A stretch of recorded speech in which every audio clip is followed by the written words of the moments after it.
17 anos. Acompanha 5 blogs, vê tudo que é vídeo que aparece no YouTube, tá sempre ligada com a amiga Joana, faz pesquisa na internet e tem um perfil no Orkut. Marina manda fotos pros tios, tem 123 amigos no Messenger, um Twitter e 2 e-mails. Marina treina o inglês com uma amiga americana, visita um museu em Moscou, consulta a previsão do tempo em Manaus. Ela envia o resumo da aula para Joana, dá palpite sobre música e consulta informações sobre título de eleitor. Marina consegue fazer tudo isso graças a uma coisinha conhecida como internet. Tem gente que usa a internet para se divertir, outros para trabalhar, se informar ou conversar com um amigo. A maioria das pessoas usa a internet para fazer um pouco de cada coisa. Mas afinal de contas, como a internet consegue fazer tudo isso? Internet é um conjunto de redes que se comunicam entre si. A palavra rede serve para designar um monte de coisa. Existe a rede do Gol, a rede para pescar, a rede para tirar um cochilo domingo à tarde. A palavra rede serve para descrever um emaranhado de coisas que se ligam umas às outras. Pode ser um emaranhado de fios, de estradas ou mesmo de computadores. Uma rede de computadores é formada por 2 ou mais computadores conectados entre si.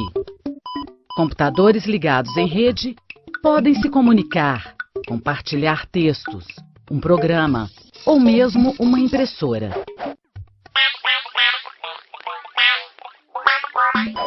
Existem redes locais conhecidas como LANs. Elas servem para ligar computadores próximos.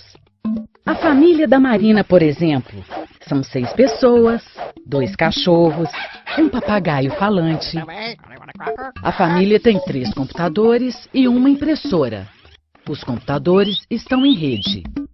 E assim como os CDs ficam na estante da sala para todo mundo poder usar, os arquivos musicais da família também ficam em uma pasta compartilhada. Todo mundo tem acesso à lista, não importa de qual computador.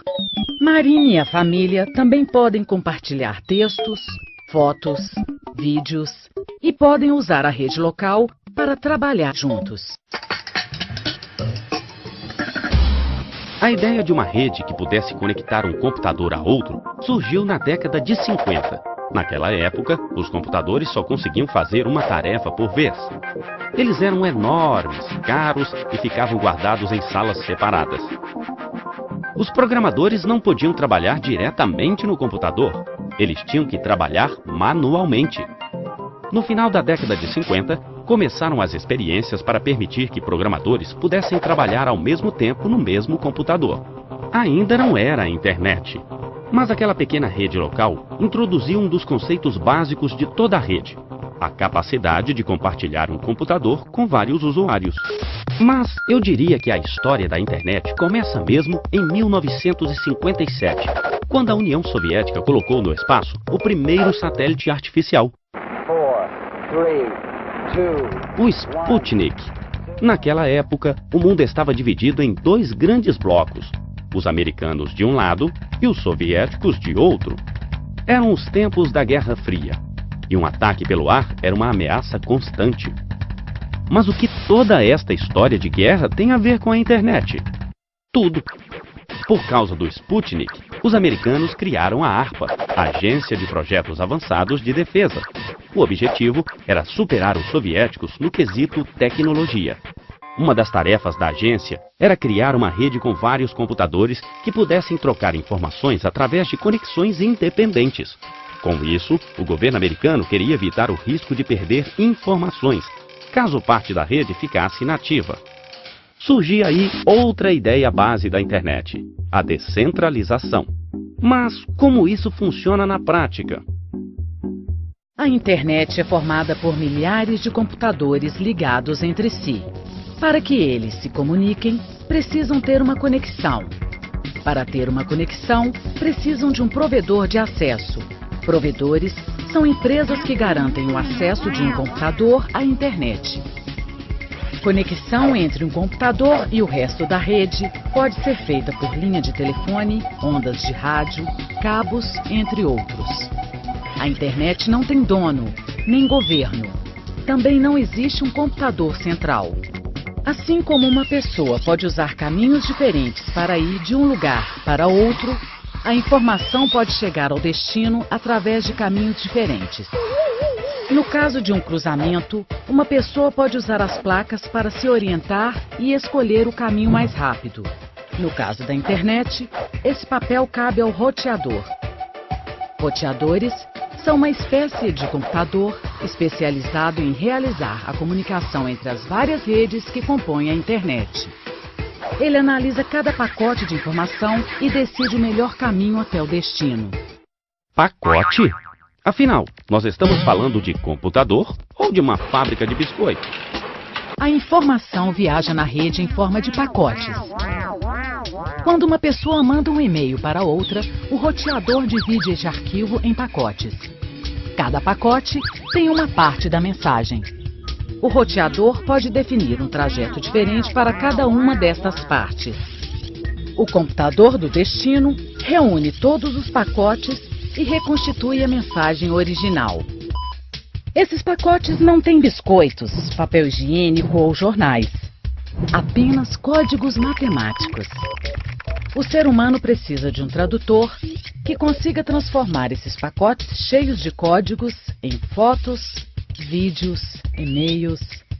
É para isso que existe o navegador. O navegador é um software que permite ao ser humano conseguir informações na internet. A criação do navegador mudou a história da internet. Em 1970, a palavra internet não existia. A primeira rede se chamava ARPANET e, no início, reunia apenas 4 universidades americanas. Tudo tinha que ser feito na base de comandos. Acreditem ou não, esta rede criou as bases do que hoje a gente conhece como internet. O nome internet só começou a ser usado em meados da década de 80 para designar esse conjunto de redes ligadas entre si. Mas navegar na internet nesta época ainda era difícil e trabalhoso. Foi aí que um engenheiro britânico teve a ideia genial de organizar essa informação de forma que todo mundo pudesse entender, achar e usar facilmente. Foi assim que surgiu a World Wide Web, mais conhecida como Web. Web em inglês significa teia. No contexto da internet, pode ser traduzido como rede. Assim como os fios de uma rede se ligam uns aos outros através de nós, as páginas se ligam umas às outras através de links. Link é um ponto de conexão entre uma página e outra. Toda vez que uma pessoa clica em um link, uma nova informação aparece na tela. O link pode ser uma palavra destacada em uma cor diferente. Pode ser desenho, uma foto ou qualquer outro elemento de uma página web. Usar os links é como pular de um lugar para o outro num piscar de olhos. A web é uma rede infinita de sites e mais sites de todos os tipos e sobre todos os assuntos imagináveis e inimagináveis. Deve ser por isso que eles escolheram o verbo navegar para descrever a ação de percorrer este oceano de informações. Apesar disso, navegar na web é uma tarefa bem simples, graças ao navegador. O primeiro navegador da história é obra de Tim Berners-Lee, o mesmo que inventou a web. Em 1993, Mark Andreessen, um jovem americano de apenas 22 anos, criou um novo navegador mais simples e atrativo, o Mosaic. Hoje, o Mosaic parece uma coisa bem básica, mas na época ele apresentou um grande salto. Com o Mosaic, o nome de usuários cresceu rapidamente, o que impulsionou também o aumento no número de sites. Hoje, existem vários tipos de navegadores. Na essência, eles funcionam da mesma forma. Eu digito o endereço e o navegador acha o site na internet. Mas o que acontece entre o momento que eu teclo Enter e o momento em que a página aparece na tela? E o maior mistério de todos: onde ficam guardadas todas estas páginas? Todos os dias, milhares de pessoas no mundo usam um computador para se conectar à internet. Ao estabelecer uma conexão, uma pessoa passa a fazer parte de uma rede.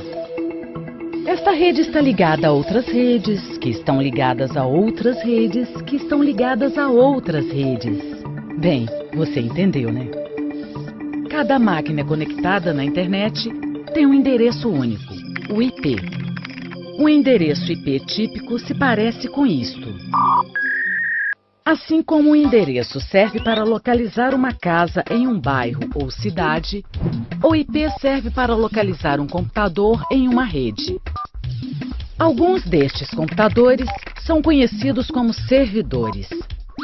Assim como as imobiliárias costumam alugar apartamentos para abrigar pessoas, um servidor costuma alugar espaço para hospedar sites.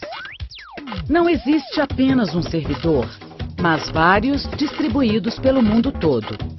A pessoa por trás deste computador digita o nome de uma página. O navegador descobre onde a página está hospedada. Ele envia uma mensagem para o servidor solicitando a tal página. O servidor recebe a mensagem, localiza a página e envia de volta para o navegador. O navegador recebe a página, lê os códigos e transforma comandos como estes em imagens, textos, vídeos, desenhos.